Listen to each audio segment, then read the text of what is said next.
Es un honor poder presentar aquí en este auditorio.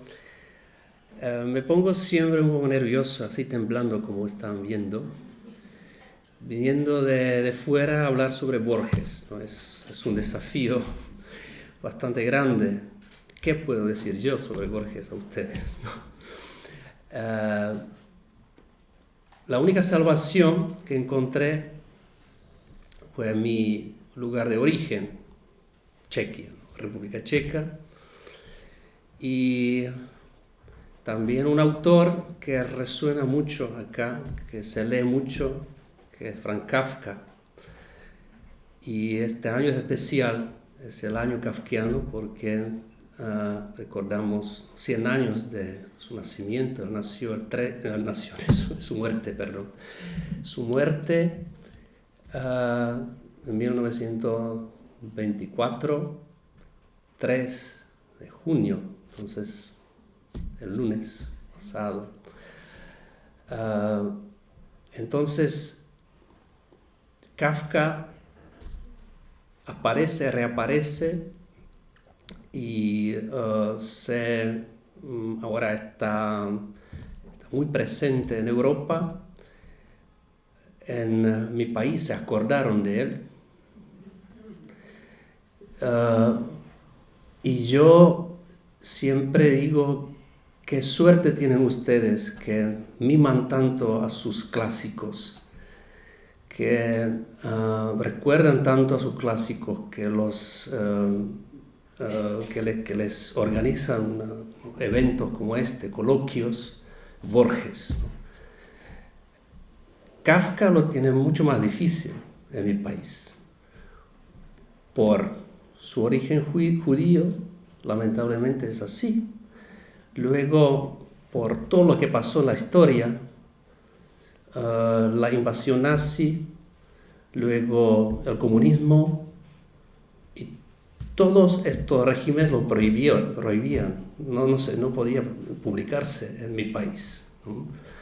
Y luego, en los años 60, aparecieron los primeros textos de Kafka, reeditados, porque sus primeros textos salían todavía antes de la guerra y durante su vida, pero muy poco, porque todo se sabe que el único que salvó, o la persona que salvó sus textos fue Max Brod, que huyó de la persecución nazi el último día antes de la invasión, el 15 de marzo de 1939.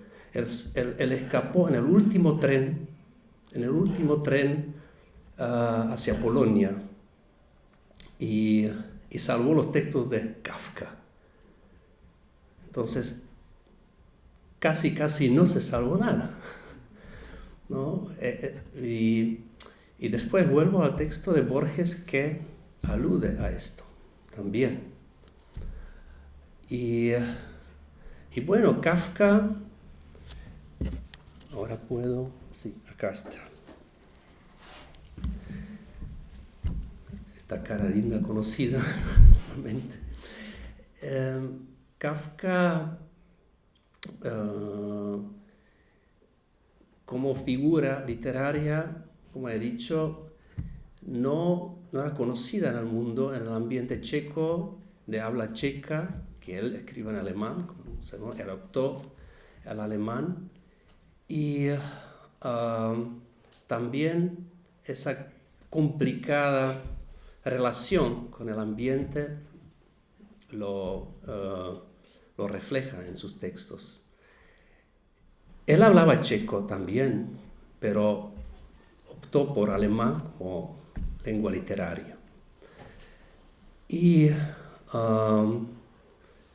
lamentablemente en nuestro país su obra completa, yo creo que salió en 2007. Hasta el 2007 no existía un volumen, una obra de Kafka completada, revisada, con una edición crítica, ¿no? Entonces tuvimos que esperar mucho. Y siempre cuando vuelvo a Argentina me sorprende la presencia de Kafka. Y siempre digo que Kafka es más argentino que checo.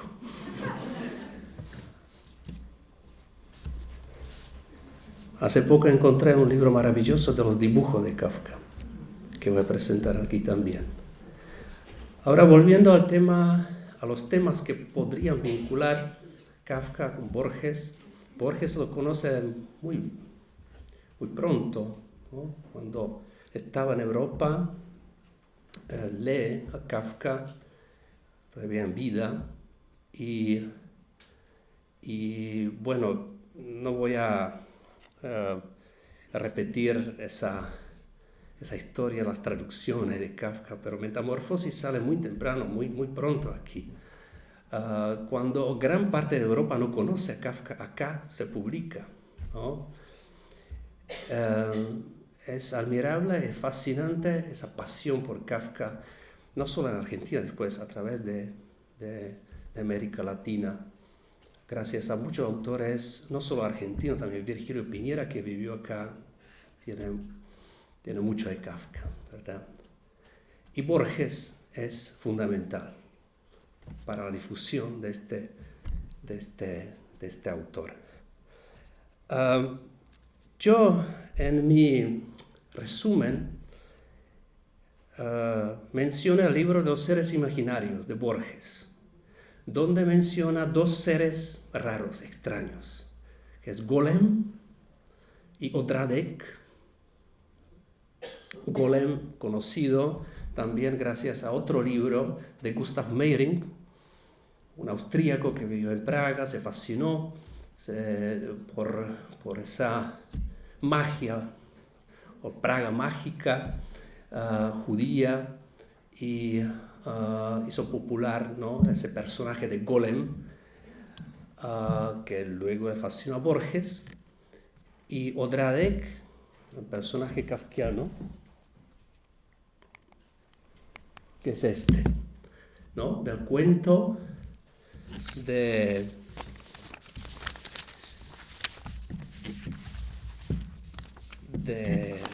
Kafka, las pesadillas. Está Odradek.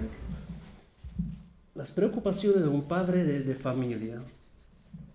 Si leen este fragmento, no sé si conocen todos este fragmento, pero lo leen.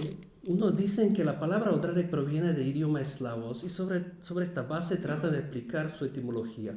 Otros, en cambio, creen que es de origen alemán y solo presenta influencia eslava. La inseguridad de ambas explicaciones permite suponer, sin equivocarse, que ninguna de las dos es verdadera y con ninguna de ellas puede uno descifrar el sentido de la palabra. Naturalmente, nadie se ocuparía de estos estudios si no existiera en realidad un ser que se llama Odradek. A primera vista se asemeja a una bobina de hilo chata y en forma de estrella, y en efecto también parece que tuviera hilos arrollados. Por supuesto, solo son trozos de hilos viejos y rotos, de diversos tipos y colores, no solo anudados, sino también enredados entre sí.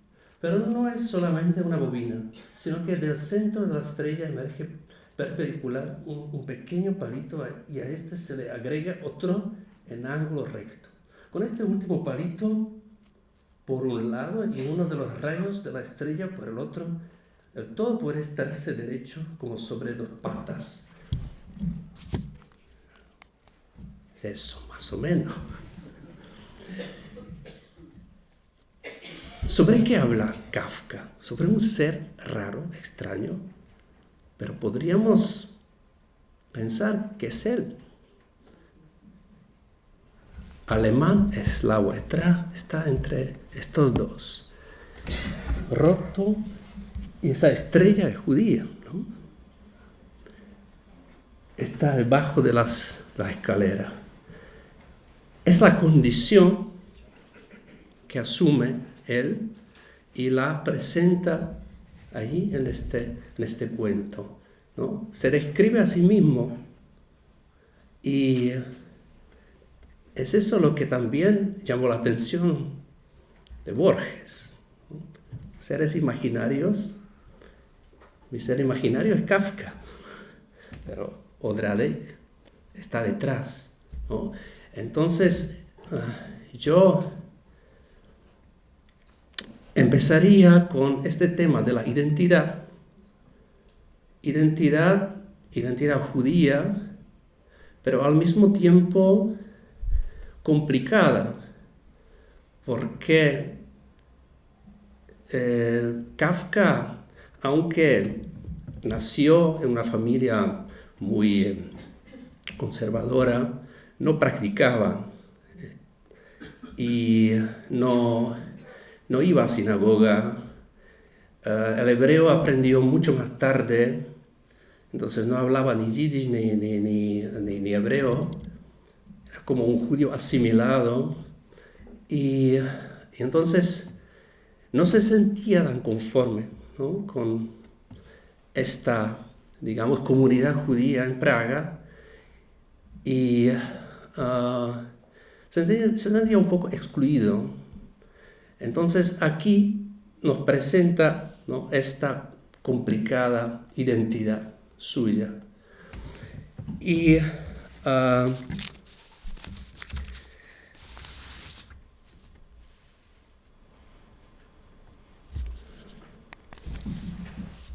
otro tema que destaca, a ver si lo busco acá, porque para leerlo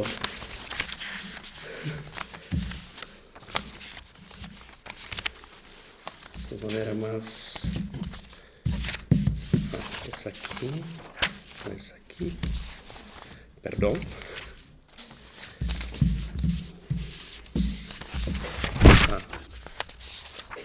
Sí, una confusión cotidiana, el hogar, sí. Otro cuento donde Kafka toca el tema de la identidad y que nos acerca a ciertos temas que desarrolla Borges, sobre todo en el cuento que voy a analizar y voy a leer algunos párrafos, El milagro secreto, que todos conocemos también. El nuevo abogado. Todos sabemos que Kafka trabajó en una aseguradora de profesión de abogado y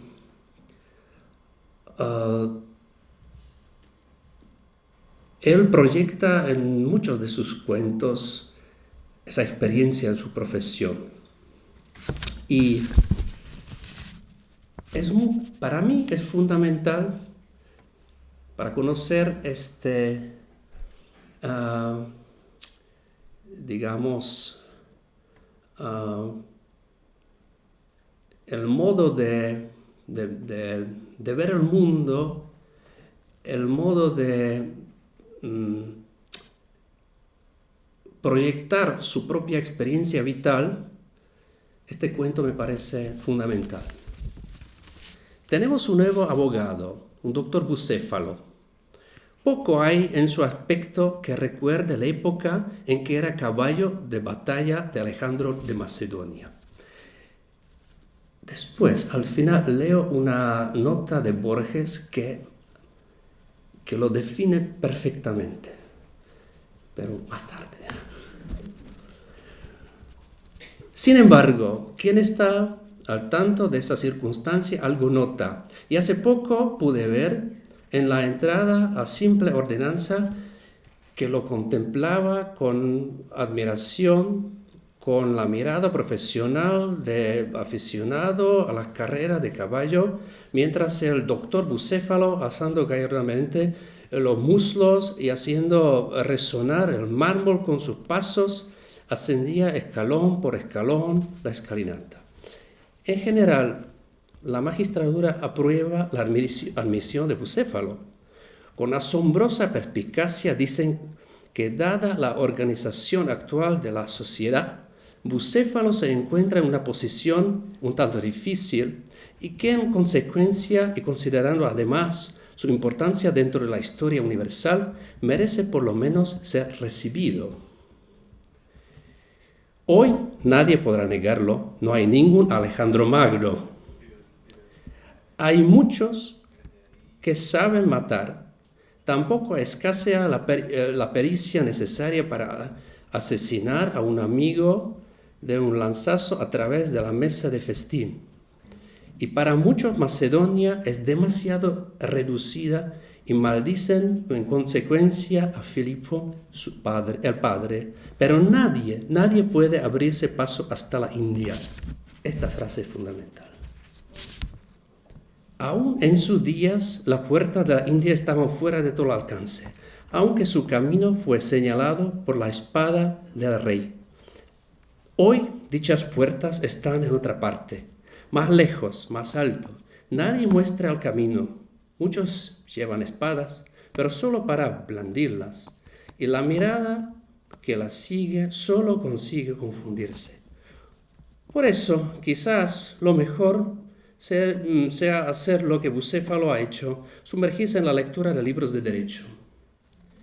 Libre, sin que los muslos del jinete opriman sus flancos, a la tranquila luz de la lámpara, lejos del estruendo de las batallas de Alejandro, lee y relee las páginas de nuestros antiguos textos. Kafka. Y este cuento fue escrito, si no me equivoco, en 1917, en plena guerra mundial. Y cuando se dice, ¿no? Aquí,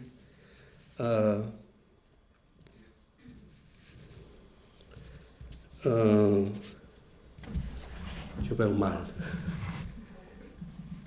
Sí, eso también. Y hay muchos que saben matar, tampoco es que sea la peripecia necesaria para asesinar a un amigo. Hoy no hay ningún Alejandro Magno, hay muchos que saben matar, pero no saben por qué. Era una guerra inútil prácticamente. Es una alusión a la guerra, por supuesto. ¿Y qué le queda a este abogado? Leer, como dice, sumergirse a las lecturas de libros de derecho. Kafka quiso inscribirse, quiso dejarse reclutar a la guerra, pero le negaron a la reclusión porque lo necesitaban como un buen empleado en la aseguradora. Luego lo quiso hacer en el 17, pero se lo negaron otra vez por su escasa salud, que ya estaba enfermo. Y después el emperador, tenía para él la medalla por los méritos, porque él ayudaba mucho a los veteranos de la guerra, ¿no? Pero después se acabó el imperio, surgió Checoslovaquia y le negaron la medalla, porque el emperador ya dejó de existir. Entonces, mala suerte para él. Él se sumerge en los libros de derecho, pero no solo libros de derecho, antiguos textos que remiten a otra ley. Siempre en Kafka tenemos la palabra clave, la ley. Tenemos un cuento o una parte del proceso ante la ley. Cuando el protagonista no puede entrar a la ley, se le niega esta ley, pero no se trata solo de la ley, digamos, jurídica, la ley sagrada, de Talmud, de Torah, ¿no? Entonces, siempre se juega con esto. Y eso es lo que está presente y lo que preocupa a Kafka. Aquí tenemos otra vez a Kafka. Y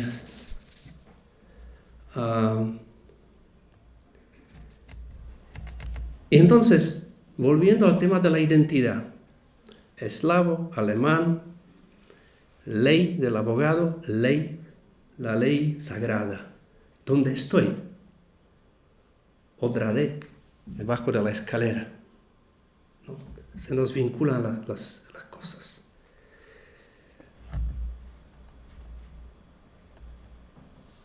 Otra cosa que notamos en Kafka, ustedes saben que era un gran observador. Un gran observador, un genial observador, un gran perfeccionista, acríbico, perfeccionista, que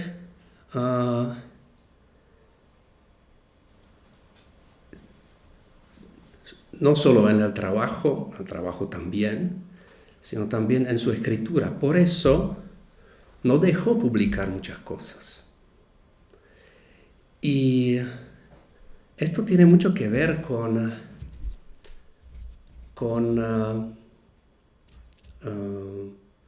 esa obsesión de, digamos, perfecciones hasta la ultranza, hasta lo extremo,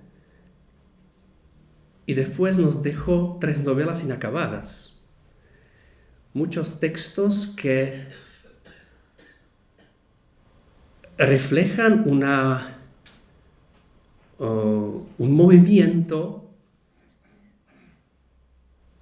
y no se puede llegar al fin, al destino.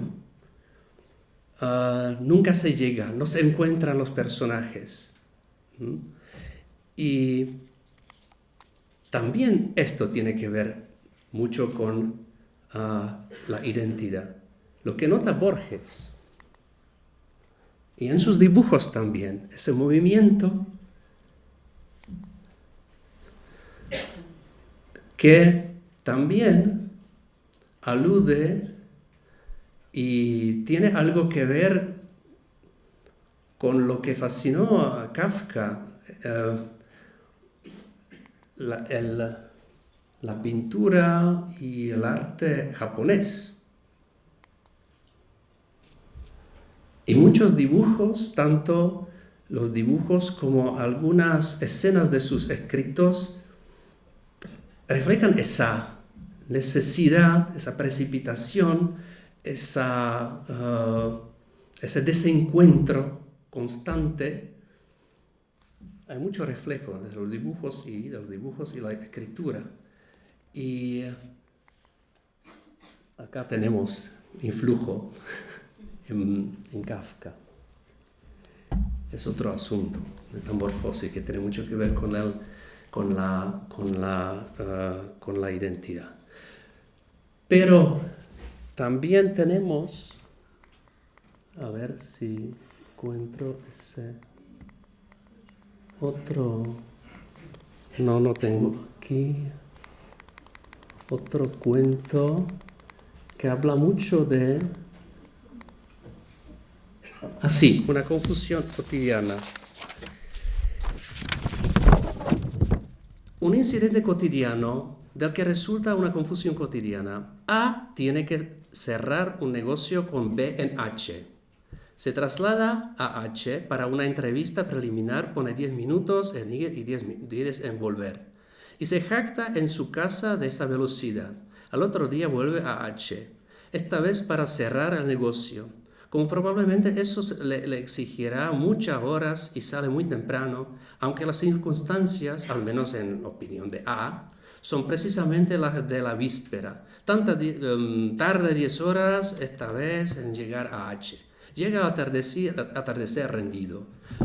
Le comunican que B, inquieto por su demora, ha partido hace poco para el pueblo de A y que debe haberse cruzado en el camino. Le aconsejan que espere. A, sin embargo, impaciente por el negocio, se va inmediatamente y vuelve a su casa.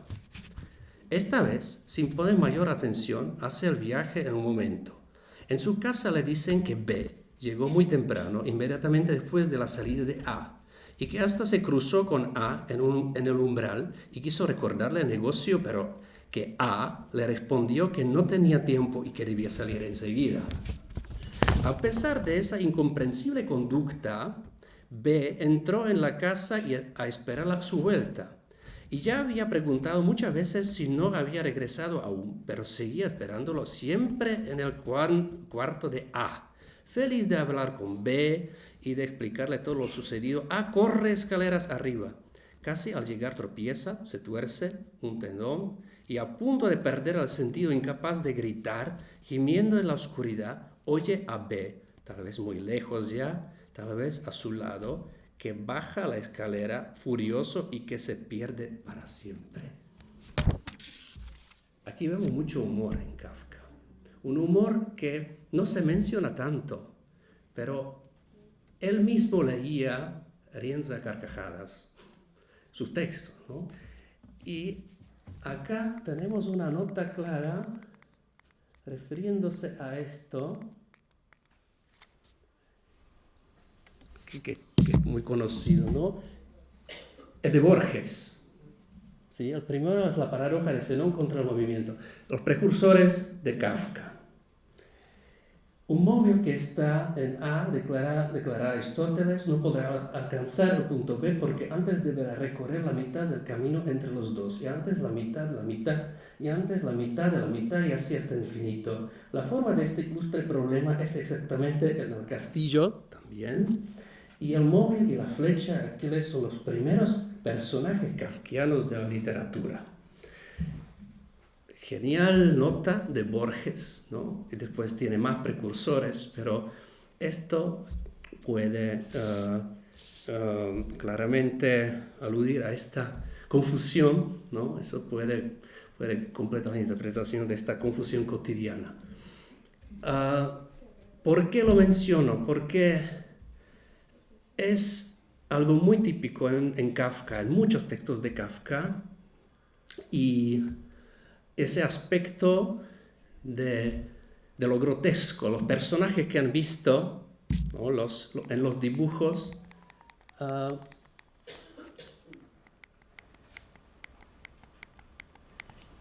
aquí, son muy grotescos, son unos dibujos que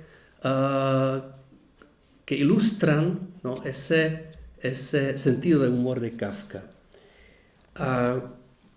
Bien, acá terminaría con la lectura de Kafka, Metamorfosis, que conocemos muy bien. Otra vez vuelve al tema de la identidad. Escarabajo, una cucaracha o cualquier insecto, también refleja bastante la condición en que se encontraban los judíos en Praga, o en que se encontraba él, la identidad de un judío muy sensible, muy, digamos, solitario en muchos aspectos. Acá solo quería mostrarles algunas adaptaciones. Esta es una adaptación rusa, es muy interesante, donde este protagonista no se transforma en la cucaracha, él sigue como ser humano, solo se comporta como escarabajo. Es muy interesante esta adaptación. Hay otra adaptación fílmica donde solo vemos escenas desde la perspectiva del animal. También muy interesante. Acá, algo divertido, un dibujante checo, Risliva, Majkův Kafka es un chiste que, y sí, aquí esa presencia de Kafka, digamos, humorístico, es aludiendo al humor de Kafka. Hay tres personajes típicos de Praga, ¿no? Kafka, Golem y Švejk, valeroso soldado Švejk, si lo conoce. Tango kafkaesco es otro. Y más dibujos que lo presentan como algo grotesco. Hay críticos que lo llaman, digamos, Chaplin praguense, ¿no? Porque las escenas grotescas aluden mucho a esto, ¿no? Los personajes tropiezan, se pierden, ¿no? Nunca vuelven a encontrarse con lo que buscaban. A eso alude mucho esa confusión cotidiana. Es una escena muy grotesca, pero tiene mucho que ver con esa observación de esa realidad que, digamos, enreda a alguien que es perfeccionista y quiere llevar a cabo cualquier asunto que no tiene sentido y después pierde el sentido. Otra adaptación japonesa, si ya cuando ya mencioné ese influjo japonés en Kafka, que sí está, que se presenta o que se nota en sus dibujos, acá tenemos una adaptación japonesa muy interesante de un médico rural, otro cuento muy famoso, y es muy original. Otra versión fílmica muy interesante de Kafka, de Praga, donde no falta ironía, es muy oscura, muy deprimida, me parece, ¿no? La película, rodada en el 91 en Kafka, en Praga, pero sí, capta mucho de Kafka. Ahora hace poco salió una serie sobre Kafka en la televisión también, con respecto a 100 años de su muerte. Ese es más famoso, ¿no? Conocen, por supuesto. Es la versión de Wells, claro que no, es una adaptación, no tan fiel, pero también capaz de captar la atmósfera, ¿no?, del proceso. Lo que aparece actualmente es un juego donde pueden, son las últimas iniciativas, ¿no?, del Goethe-Institut, ¿no?, de Praga. Incluso inventaron un juego y algunas imágenes de Praga de hoy. Eso alude a otro cuento, ¿no?, de Kafka. Ahora se me escapó el título en español. Es sobre la lucha, ¿no?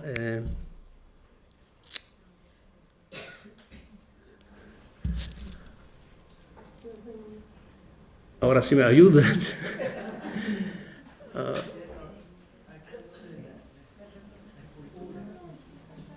Es una escultura inspirada en un cuento de Kafka,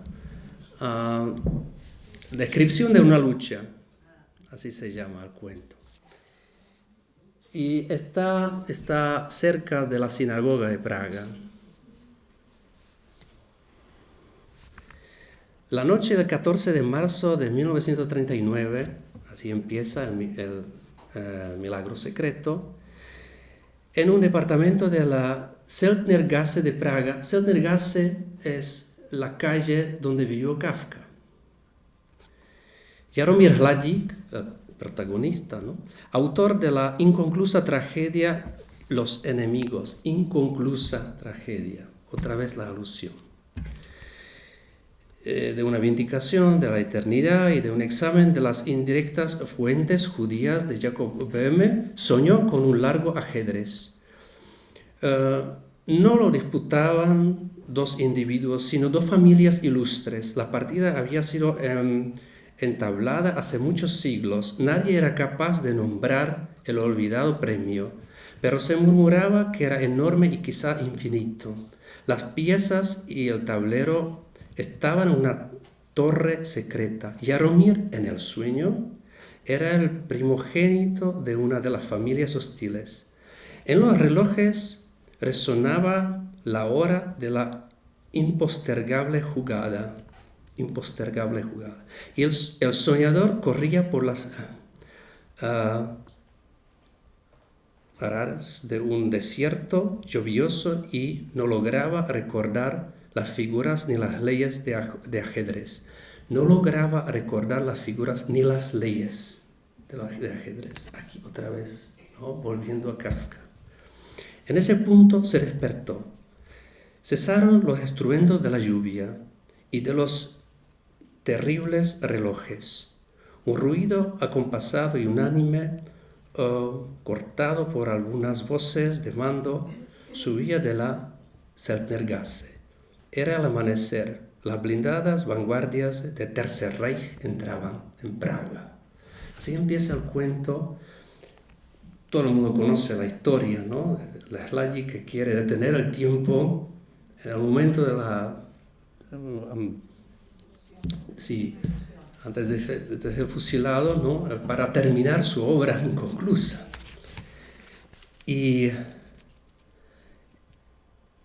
en el cuento tiene varios sueños. Quiere acercarse a Dios, está buscando a Dios para que le ayude, ¿no? Para que le detenga el tiempo. Necesita un año, ¿verdad? Y en la cárcel, cuando está ya en la cárcel esperando la ejecución, tiene un sueño importante. Hacia el alba soñó que había ocultado en una de las naves de la biblioteca de Clementinum, que se había ocultado en una de las naves de la biblioteca de Clementinum. Esa es la biblioteca de Praga, cerca de la Plaza Vieja. Una biblioteca maravillosa, barroca. La recomiendo visitar. Un bibliotecario de gafas negras le preguntaba, ¿qué busca? Hladík le replicó, busco a Dios. El bibliotecario le dijo, Dios está en una de las letras de una de las páginas de uno de los 400.000 tomos de Clementinum. Típico Borges, no se puede encontrar. Mis padres y los padres de mis padres han buscado esa letra. Yo me he quedado ciego buscándola. Un bibliotecario ciego. Otra alusión. Se quitó las gafas y Hladík vio los ojos que estaban muertos. Ese cuento, si no me equivoco, fue escrito también después del accidente del que hablamos, ¿no? Ayer, que tuvo Borges.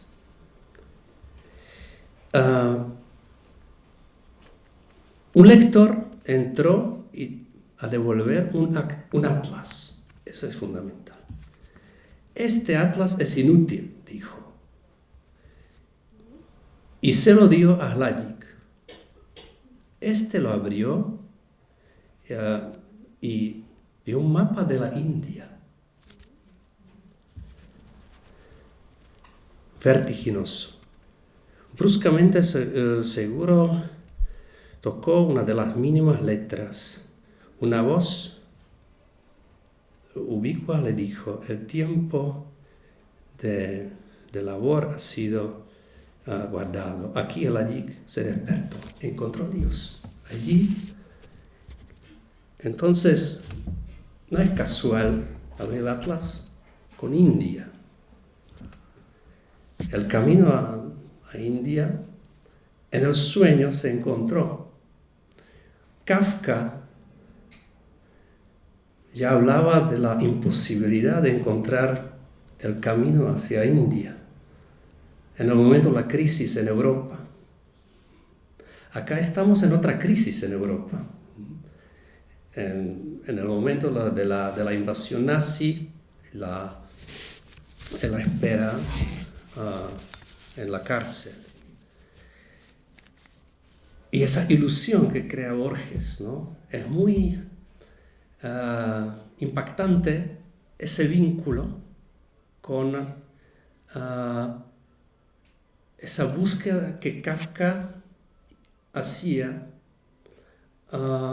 inútilmente, que era capaz de describir ese momento de crisis, ese momento de cuando estaba a la deriva, cuando el mundo estaba loco a la deriva, ¿no?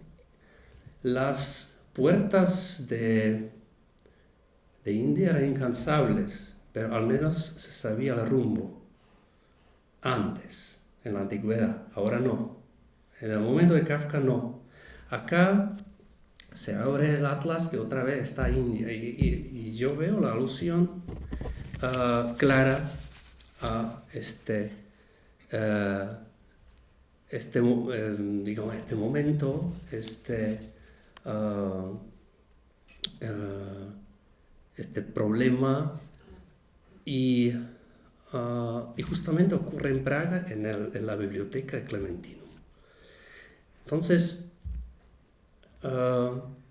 esas puertas hoy en día, al menos soñando, se pueden alcanzar, se puede terminar la obra inconclusa,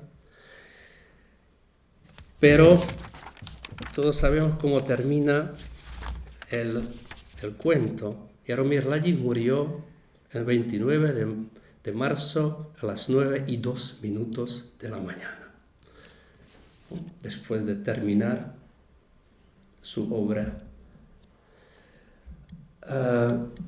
Escalofriante es que cuando yo mencioné a Max Brod, cuando salía unas pocas horas, era capaz de escapar con la obra de Kafka y salir del país. Y lo que ocurre aquí al protagonista de Lajík es justamente en ese momento, ¿no? Entonces, en el sueño puede salvar algo. Brod salvó la obra al último momento. Yo veo muchos paralelos en esto. Entonces, creo que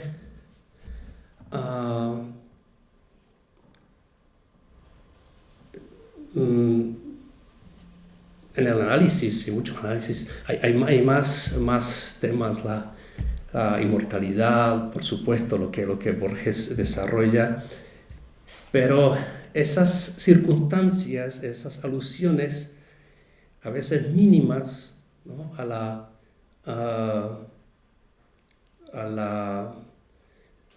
destino, a la historia, a la tragedia de este autor, Kafka, y luego qué pasó con sus textos, ¿no? Es muy importante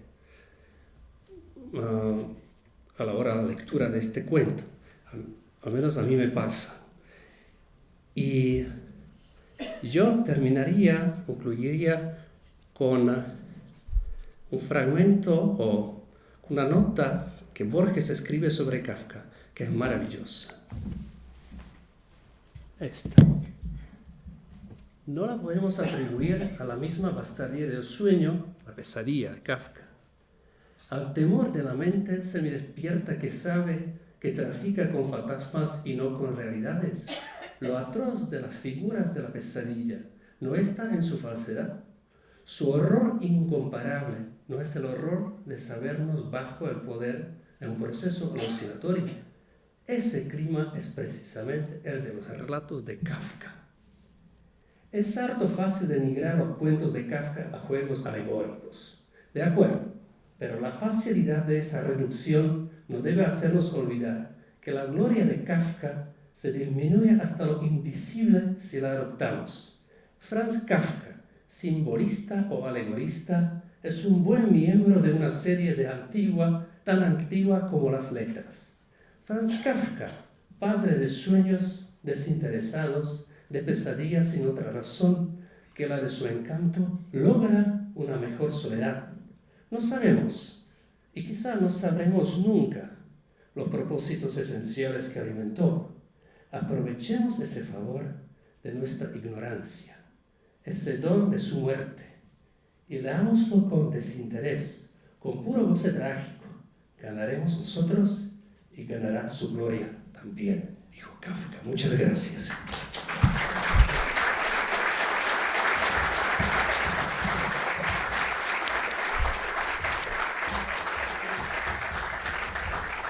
Excelente, excelente.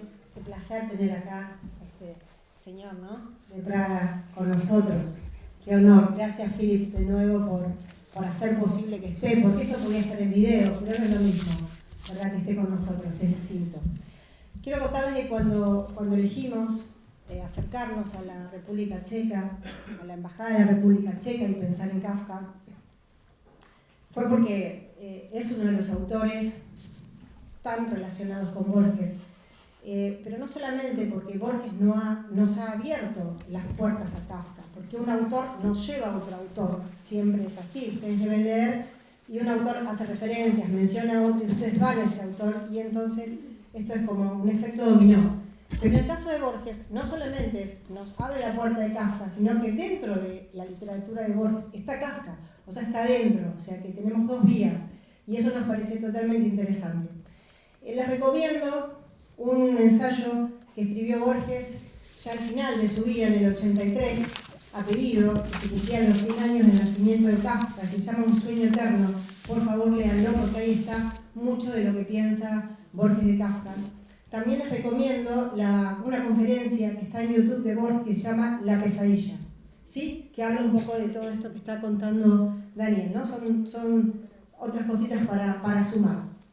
La relación de Borges y Kafka es genial, es interesantísima. A mí hay muchos aspectos que me interesan. Sabemos que Kafka le llevaba 16 años a Borges, fueron contemporáneos. Borges conoció a Kafka, Kafka no conoció a Borges. En la época en que Borges lo conoce, vivía en Europa. Los dos estudiaron otros idiomas para poder leer a otros autores, tuvieron esa avidez. Kafka también estudió otros idiomas para leer a otros autores. Hay muchos paralelismos. Los dos escribieron cuentos. Luego se escribieron textos que podemos decir que son inmortales, ¿sí?, porque no tienen época, pueden leerse hoy, van a leerse en el futuro, no tienen un lugar también, entonces eso hace que sus textos, digamos, sean eternos. Borges decía que las obsesiones de Kafka eran las subordinaciones y el infinito, yo diría que también los sueños. Muchas más, los dos tuvieron padres por lo bueno y por lo malo, que fueron influyentes. Sabemos que el padre de Borges facilitó la escritura de Borges, el padre de Kafka justamente no facilitaba la escritura de Kafka, ¿no? Pero los dos fueron padres importantes. Todo esto hace que para nosotros es un autor que queríamos tener en el festival presente, justamente por todo lo que acabo de decir y lo que mencionó él. Los dos fueron grandes lectores y los dos tuvieron una vida interesantísima. Para Borges fue muy fácil publicar y fue toda la vida publicó con facilidad todo lo que escribía. A Kafka le costó muchísimo más, vivía muy poco, murió a los 40 años de tuberculosis. Muchísimas gracias, Daniel. Me gustaría escucharlos a ustedes. Yo tengo muchas preguntas para hacerles a Daniel, pero acá seguramente quieren participar. Te escuchamos. Sí. Una pregunta. Usted conoce Buenos Aires, pero quizás la mayoría de nosotros, o la gran mayoría, no conocemos Praga.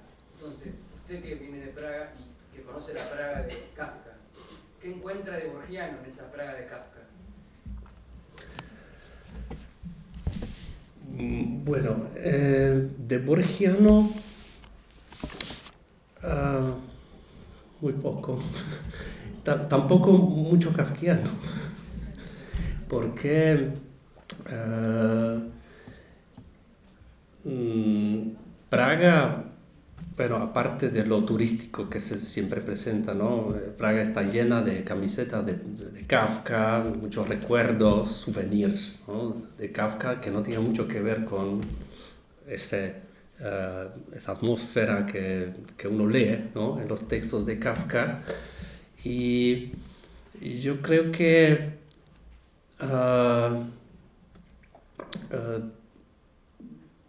como poco se vincula la Praga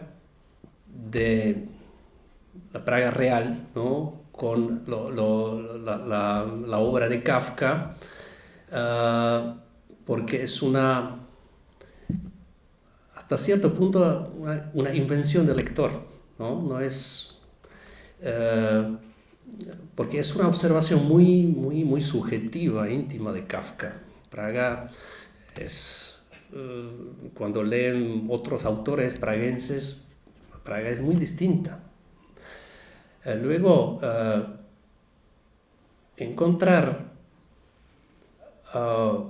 algo borgiano en Praga también se puede a través de ese proceso, digamos, que hacemos con Kafka, ¿no? El mismo. Esa presencia judía, a la que aludía mucho Borges, ¿no?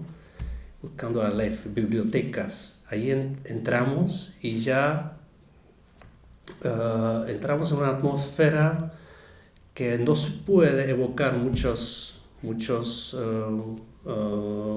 escenas que encontramos en Borges.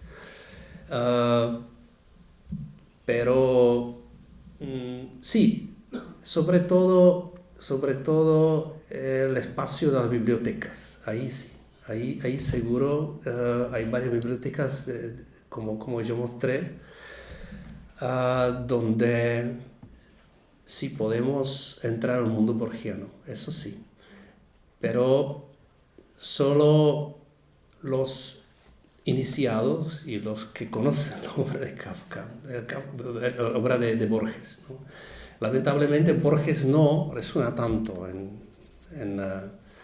no es un autor muy popular, no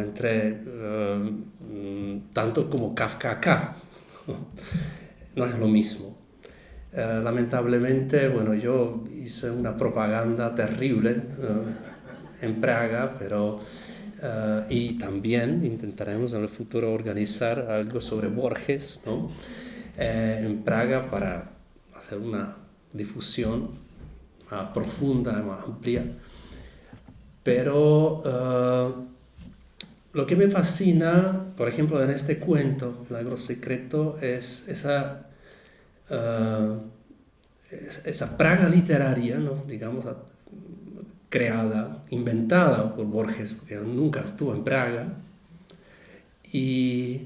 pero acertó hasta cierto punto, ¿no? Él buscó esos lugares que realmente puede uno sentir de la misma manera. Eso es un milagro secreto que yo sentí cuando entré en esa biblioteca. Buenísimo. Algo respecto a este cuento, a mí me parece que también, tal vez un homenaje que hace en este cuento Borges, es lo siguiente, ¿no? Porque acá la persona que va a ser ejecutada le pide a Dios un año para terminar su obra, ¿sí? Y Dios le concede ese año y termina la obra. Y no le importa entonces si va a publicar o no, lo que quería era terminar su obra y luego, está bien, mátenme, ejecútenme. Y un poco es Kafka, ¿sí, no? A Kafka no era tan importante publicar, sino escribir. De hecho, él, antes de morir, da instrucciones para que destruyan parte de su obra. O sea, no era un objetivo final la publicación. Entonces ahí yo veo como una relación. ¿Vos qué pensás? Sí, hay una anécdota muy parecida a esos inicios de Borges. Kafka, cuando salió su primer libro de cuentos en 1911, después llega con la noticia a Max Brod y dice: se vendieron 11 tomos. Los primeros 10 los compré yo. Y me interesa mucho saber quién es la persona que compró el último. Entonces estaba obsesionado por el que compró el libro No, eso tiene mucho que ver con ese perfeccionismo de Kafka, ese mito del deseo de quemar, ¿no? La gran parte de la obra. Es por eso, él no quería dejar publicar sin la revisión, sin la correctura, ¿no? Sin corregir. Él hasta el último momento de su vida corregía sus últimos... Quería publicar, él deseaba publicar su obra, pero no quiso publicar, por supuesto, las cartas, ni la carta al padre, ¿no? Eso es el trabajo de Max Brod después, ¿no? Y no, prácticamente no dejaría publicar sin esa revisión minuciosa, ¿no? Entonces, esa fue la razón por dejar quemar, ¿no?, casi todo antes de su prematura muerte. Pero ese vínculo,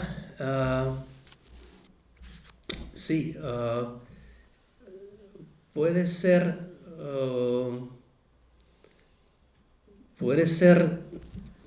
ese intercruzamiento en esa perfección formal, estilística, ¿sí? Los dos no dejarían publicar textos así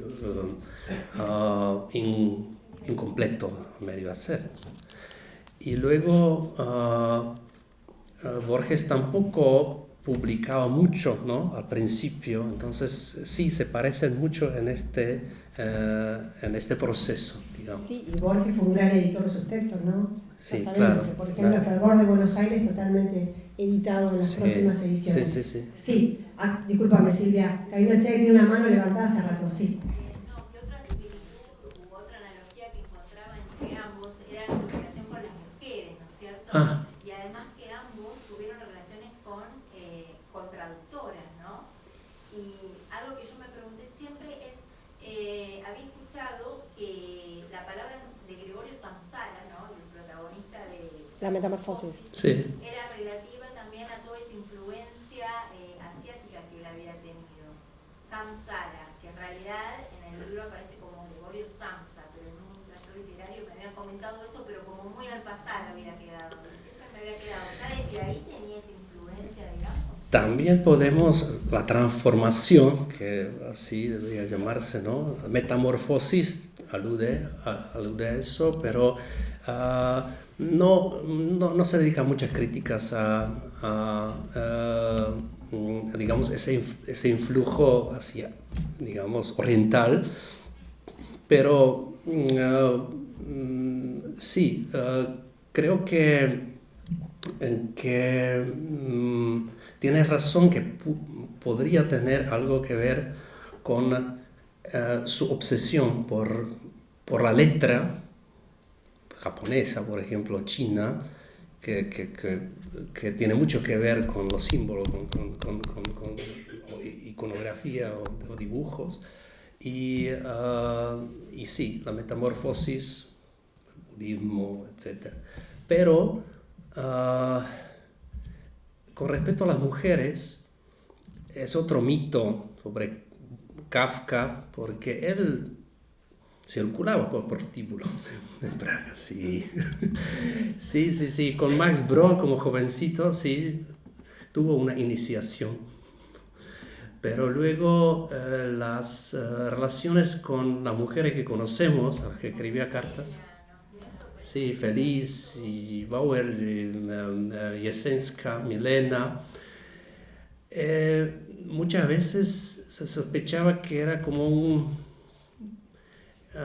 que era una relación que le despertaba la necesidad de escribir. Escribían cientos de cartas, ¿no? Muchas cartas, ¿no? Y esa relación con las mujeres era más como platónica, más literarias, podríamos decir, que físicas, ¿no? Pero en su juventud él tenía relaciones con mujeres, pero no así como con las que conocemos a través de las cartas. Con Milena se vio solo 2 veces, sí, en su vida. Y con Feliz era como también muy pocas veces, prácticamente. Pero le escribió más de 600 cartas, ¿no? A Berlín, entre Praga y Berlín, ¿no? Gracias. Silvia Panaguirre. Sí, vuelvo un poquito atrás, hay una similitud también, tal vez la sepas, cuando Borges publica Fervor de Buenos Aires, vende 17 ejemplares y él quería conocerlos personalmente a cada uno de los compradores, quería ir a saludar. Sí. Su promoción, la promoción que hizo, fue con Cristina Martín Fierro, que era invierno, estaban sobre todo colgados de sus compañeros, y él les puso un ejemplar en el bolsillo de cada sobre todo para que cuando se fueran tuvieran el libro. Ese fue su marketing, digamos. Pero quería algo que me gustó muchísimo, que es lo que destacás, el humor de Kafka, y además que me destrabaste acerca de Odradek, ese misteriosísimo personaje que acá en la ilustración que trajiste es tan claro, o sea, la estrella judía enredada en ese hilo, ¿no? En ese hilo tan una red, apretada al mismo tiempo, claro, sí. siempre misteriosísimo ese carrete.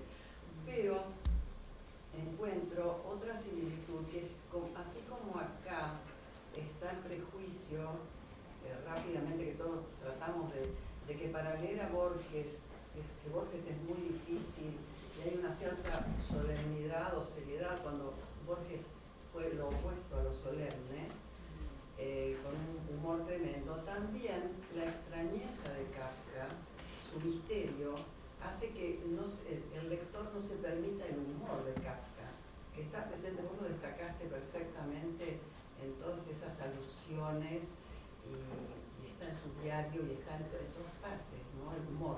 Pero como es Kafka, y como se impone el nombre, y como es tan raro, porque es un raro, igual que Borges, tiene esa originalidad pura, entonces eso también me pareció en tu charla y me encanta. Sí, no, precisamente eso que hay testimonios cuando Kafka leía primeros capítulos del proceso, se reía a carcajadas, ¿no? Entonces, es lo contrario, ¿no? Después uno se crea una idea del autor muy oscuro, pesimista.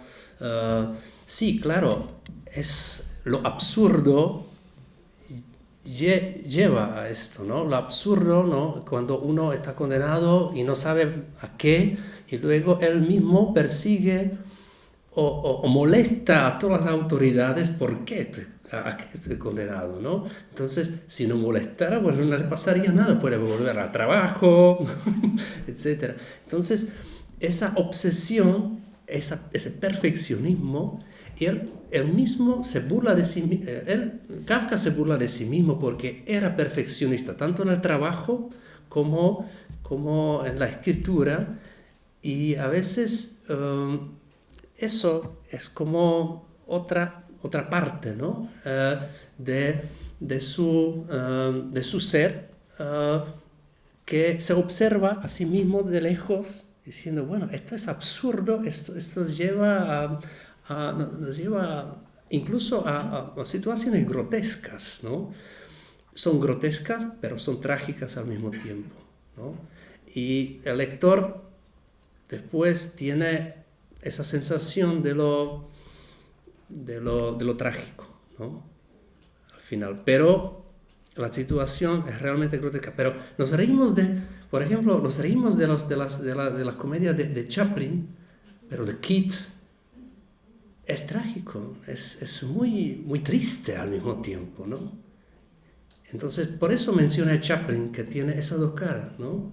Lo triste, lo cómico, pero esa tragedia es genial en eso, ¿no? Que sabe retratar la sociedad cruel con humor. Y eso es la ironía los vincula. Borges, Kafka, Chaplin. Quería leer algo del diario del diario de Kafka, ¿no? Hablando de sí mismo. Mi vida es un titubeo prenatal. Soy taciturno, insociable, malhumorado, egoísta, hipocondríaco y realmente enfermizo. Bueno, creo que todo esto por ahí lo vemos un poco en esta ironía, ¿no? Creo que una forma de liberar todo esto de su personalidad. Además estuvo enfermo gran parte de su vida, ¿no? Creo que el tema de crear, la creación literaria lo ha salvado, independientemente de que haya muerto. ¿Alguna otra pregunta final? Sí, adelante. Gracias, Daniel, gracias por la presentación. Yo pregunta, quería leer algo que dijo Borges, prologando el Martín Fierro, y que me hizo acordar un poco cuando contabas esto, ¿no? También en el budismo está mucho el tema de la alegría como manifestación, si se quiere, de la iluminación, ¿no? Sí. El meterse en el medio ahí entre el bien y el mal. Y bueno, en 1975, prologando a Martín Fierro, Borges dice: una de las condiciones indispensables para redactar un libro famoso, un libro que las generaciones futuras no se resignaran a dejar morir, puede ser el de no proponérselo. Buenísimo. Así que bueno, gracias. Genial, muchas gracias. Bueno, Sí. de esta forma damos por finalizado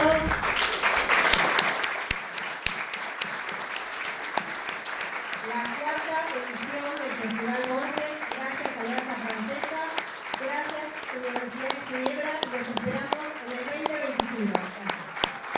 Gracias.